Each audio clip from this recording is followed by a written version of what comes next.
It was so exciting. As a young teenager, yes, this is... So I couldn't wait. And in order to be a shliach, you had to be married. Rabbi Manis Friedman, thank God it's Tuesday. Mazel tov, mazel tov, mazel tov. 55 years of spreading light, Torah wisdom, giving people hope and teaching them how to be joyous, making Chassidic philosophies easy to understand, to comprehend, and to implement. Wow. Mazel tov to us. I'm saying mazel tov to all of us who have been benefiting from this for 55 years. Thank you so much. And just wanted to ask you, how did it all start? I mean, did you choose it or were you chosen to do what you do? How did it come about? Well, hearing the Rebbe back in the late 50s, early 60s, hearing the Rebbe speak about changing the world, when everybody else was depressed and miserable, recovering from the war, devastated by Stalin, everybody was negative, everybody was pessimistic. America is not Europe, and here we're not going to have Judaism. And on the other hand, the Rebbe is saying we're going to change the world. We are the victims of the world, according to most people. And to the Rebbe, no, we are the fixers of the world. It was so exciting. I mean, just because it wasn't depressing. The alternative was not very appealing at all. So as a young teenager, yes, this is... So I couldn't wait to get to work being the Rebbe shliach. And in order to be a shliach, you had to be married. So I asked my wife to marry me because I wanted to be a shliach. Get me out of yeshiva. I wanted... So we went off to Minnesota for 50 some years. But it started even before that. Even as while I was in yeshiva, I would sneak out and go speak, and there was no joy. There was nothing else worth doing compared to this. And then, of course, many of my classmates, same thing. They all became shluchim. So it was the Rebbe's inspiration and positive, optimistic thinking that the truth of Torah can save the world. But you had to get to the truth, to the core. So if you were to summarize the most important message that you are getting out there, and hopefully people are comprehending it, what is that message, the most important message?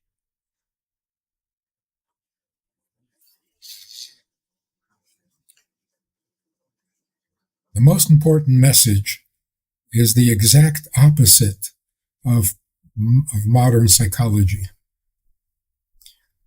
Life is not about me, never was, can't be. It's not to be the best I can be and the most I can be, because what's the point? What is the point? You're born and you only have potential, but if you actualize that potential, then what? Good for you. What was that all about? So you got to go back to the beginning, get to the core. Why are we here? If you ask yourself, why are you here? You cannot possibly think that you're here for yourself. I'm here to be the best I can be. That doesn't explain anything. So when you're the best you can be, then what? Then you die. Oh, thank you. That's a great plan. So once you get to the core of why am I here, which is the most fundamental question, then modern psychology makes no sense. And even most religion doesn't make sense. You're here to be good so that you can die and go someplace else. Who came up with that plan? So the message that can save the world is, we are not here because we need something. We are here because something is needed from us. If we could change people's thinking about themselves, I don't have needs that must be fulfilled. That is so frustrating and depressing and negative. It doesn't go anywhere. And people are realizing that. Stop talking about me. On the other hand, if you are needed, if you are necessary to a vast eternal plan, which is the reason for creation in the first place, okay, now we're getting somewhere. Now you're starting at the beginning. Why are we here in the first place? Why were we created when we don't need to be? Now we're sounding intelligent. There's a purpose, there's a need, there's an end goal, not for ourselves, for the Creator.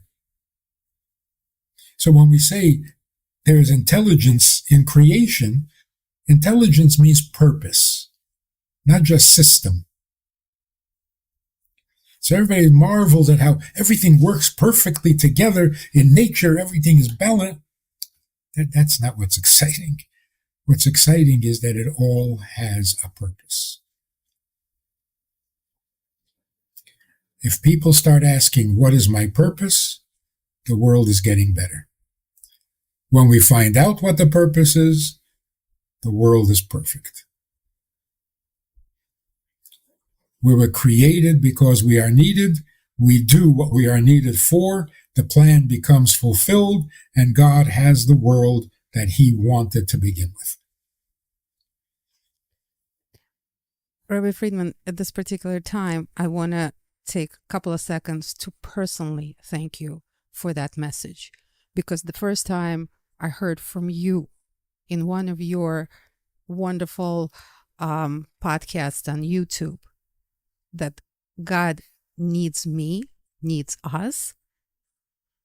And that realization that I am not a happy accident of my parents, and and my whole life is not accidental, but it has a purpose, brought me from here to here in closeness to God. Because if God needs me, wow, that is just the most amazing concept I could understand, and that makes sense.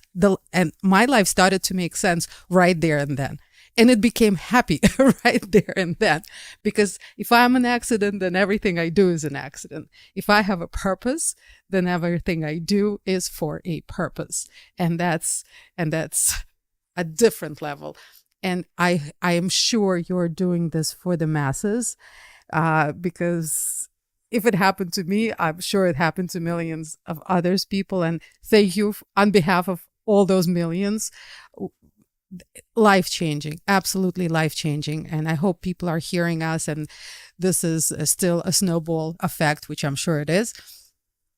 However, unfortunately, this is something that makes people think you're controversial. And unfortunately, this is something that gets some people even angry at you. What do you say to those people? Nothing. Nothing. I mean, it's a silly, but it's not millions, it's billions of people. Because if you're telling the truth, It has to apply to every human being in the world, all 9 billion. 9 billion. The official number is 8 billion, but somebody discovered that the way we count and the way we measure is off by a billion. So whatever. If it leaves out a single person, then it's not the truth. We were all created to serve in God's vast eternal plan. No one is excluded. No one. Jews have a certain way of doing it. Non-Jews have a different way of doing it. Men have a different way. Women have a different way. The Kohen has a different, but we're all doing the same thing. So if it leaves out a single person, you know it's not the truth. Rabbi Friedman, unfortunately, today I was told we don't have our full hour. So there's one more question that I would like to very much ask you today. And I'm going to use your school's tactics, Beis Hana. If there were no boundaries, nothing stopping you, what would you do? Well, what I'm trying to do is to get the message out to the world. And the internet makes it very practical and doable. We just need people to support us, to help us, because reaching 8 billion people is a very good project. It's a very noble cause. And what could be better for the world than to get 8 billion people together on a common goal? That's like bringing Mashiach right there. So we're looking for people who will help us, who will support us, who will take it to the next giant step. Rabbi Friedman, I personally and Radio USA are so happy to be part of this journey, part of this mission. And we're beyond grateful to you for all the difference that you're making, the most important difference that you're making to heal this world, to bring the right messages to the world, to really elevate this world in the true sense of the word. And it's good to know.org. Everybody, please, let's join Rabbi Friedman in this mission. I have not met a better mission yet in my so many years, and and I am so grateful for being a part of it. So let's all get on board. It's good to know.org.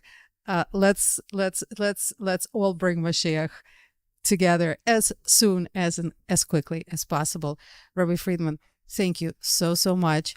Mazel tov to all of us again for you and everything that you do. And what is this? So it's 55 years. So it's 65 more years to go of this mission. Hopefully Mashiach will come earlier. Thank you. Yeah, going on 80 is pretty weird. Oh, wow. Wow. Wow. We had a little birthday party at my daughter's house, but 79 going on 80? I don't know how to do this. I've never done this before. How do you become 80? At 80, you're supposed to be so wise and so strong. I don't know. Yeah, we have someone to look up to. Thank you so much for that. As well, as far as being wise and strong, and we just wish you till 120 to do what you do, and to make all the difference in the world, because this is what you do, and hopefully to have many or all people join you in this mission. Thank you so much. Mazel tov. Thank you. Happy birthday to you. Happy birthday to you. Click the link to send a gift to Rabbi Friedman. Thank you.